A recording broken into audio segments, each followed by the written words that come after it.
when a member of Al-Qaeda or a similar associated terrorist group is captured, I want that person to be terrified about what's going to happen to them in American custody. I want them not to know what's going to happen. I want the terror that they inflict on others to be felt by them as a result of the uncertainty of not knowing that they can look on the internet and find exactly what our interrogators are going to be limited to.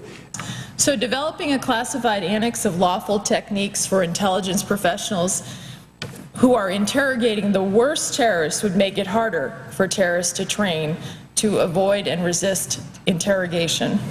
The key to our amendment is giving this limited group of intelligence community interrogators the techniques they need to gather information. I hope this amendment will facilitate a return to a kind of sensible middle ground on which we will not be shackling our interrogators as they try to get intelligence. As a matter of common sense, this amendment should go forward, because the reality is that to tell our enemies online what to expect just defies common sense, and that's really what we're doing with this amendment. It seems so unacceptable that we're basically telegraphing to our enemy exactly what the range of tactics we will use against them as part of the interrogation. As I understand it, the reason you're having to do this is because the President Obama, by executive order,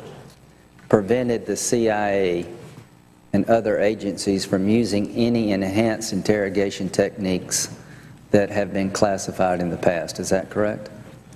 That's right, Senator Graham, and unfortunately, we're just telegraphing to our enemies techniques we're going to use. If I may, when the President said that no interrogation technique is available to our intelligence community other than the Army Field Manual, do you agree for the first time in American history, we're advertising to our enemies what we can do to you if we capture you, and no more can be done? I would say, Senator Graham, that's absolutely right. That's why I appreciate that you've sponsored this amendment, that Senator Lieberman, I appreciate his leadership, and I have to say, while we're in this colloquy, Senator Lieberman's also been a mentor to me in the Senate, and I appreciate that with his leadership on these issues. But it really comes down to that, to not telegraphing, not advertising to our enemies what techniques our professionals, and this amendment is limited to the group of professionals that is going to focus on these issues, that will be gathering intelligence from terrorists.